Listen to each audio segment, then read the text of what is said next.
Today we're going to read chapter 2 of A Place in the Sun. So remember our last chapter, Senmut's father Yuf was just bitten by the cobra. Chapter 2, The Physician. Yuf lay on the floor of the courtyard, his legs twisted under him awkwardly. Senmut pressed his ear to his father's heart. He heard nothing. "Father!" Senmut shouted. Yuf's eyelids fluttered and then fell still again. "Father!" This time there was no response. Nofret came to the top of the stairs. "I can't hear his heart." Nofret flew down the stairs. She grabbed Yuf's shoulders, pulling him to her, sobbing his name. Senmut rushed for the gate, shouting, "I'll get the physician!" He clawed at the latch, yanked open the heavy door, and ran into the street. He stood in the street, disoriented. The music, the crowds, he had forgotten the festival. He grabbed a boy skipping by. "Quickly, run for the physician! My father, he's dying! The cobra's poison!" Senmut's own words choked him. Kaswan, the village elder, broke through the wild crowd, pushing aside those who blocked his way. "Come!" Kaswan grabbed Senmut's elbow, steering him back to his father. The music in the street still rose and fell, but inside the courtyard it sounded distant, muffled by the murmurs of the neighbors who had crowded the gate.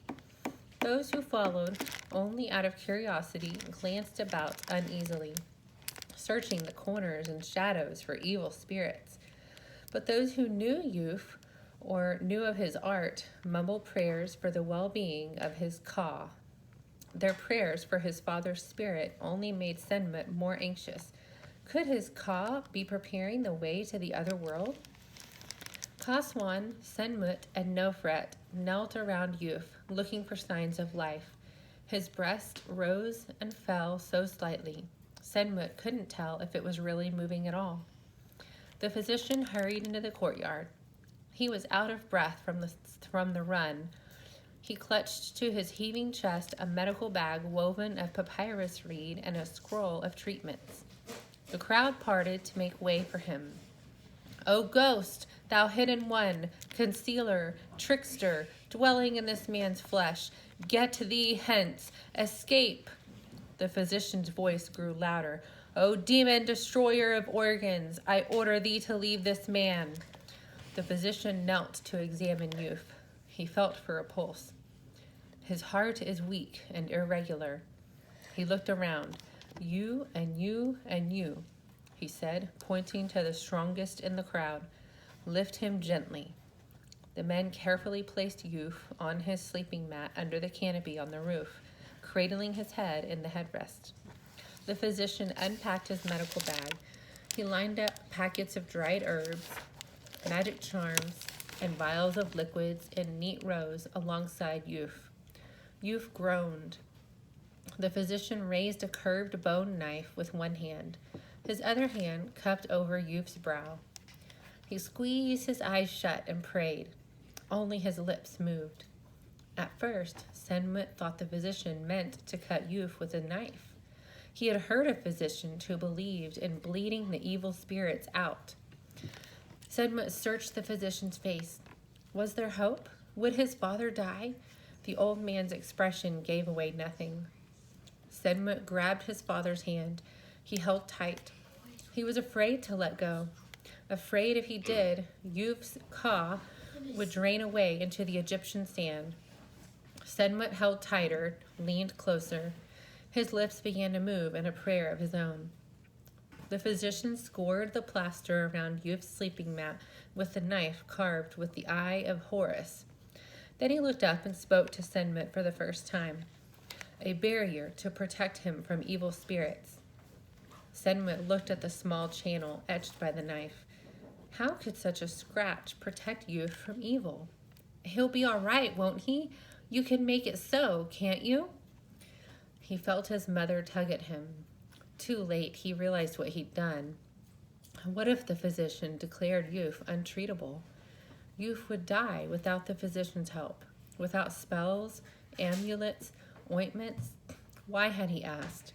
Why was he always so impatient? His father needed the physician's skill. He mustn't hurry the old man. The physician gently lifted Yuf's head and slid the U-shaped headrest out from under Yuf's neck, replacing it with one from his reed medicine bag.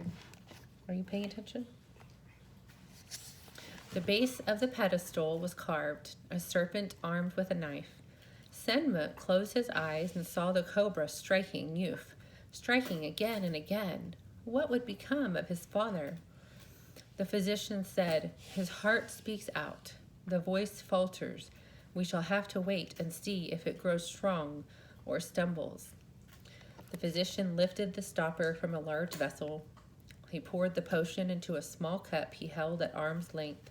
He turned his head and leaned back as he poured. What was that smell? Senmut wrinkled his nose. It smelled like rotting flesh and decaying plants. To drive the evil spirits from his body, the physician pressed the cup to Yuf's lips. Senmut retched. He held his stomach, squeezing, trying to control the spasms. The physician warned, "Beware the fire beneath the flesh. The reddened skin is like the red sands of the desert. It brings death." Senmut looked at his father. Yuf's chest shuddered. He struggled for each breath. Was this his father? His loud, joking father? Lying here, scarcely able to breathe? It couldn't be. Senmut wanted to wake him up, to open his eyes and wink at Senmut as though it were all some joke. "It's not funny, father. This is not funny."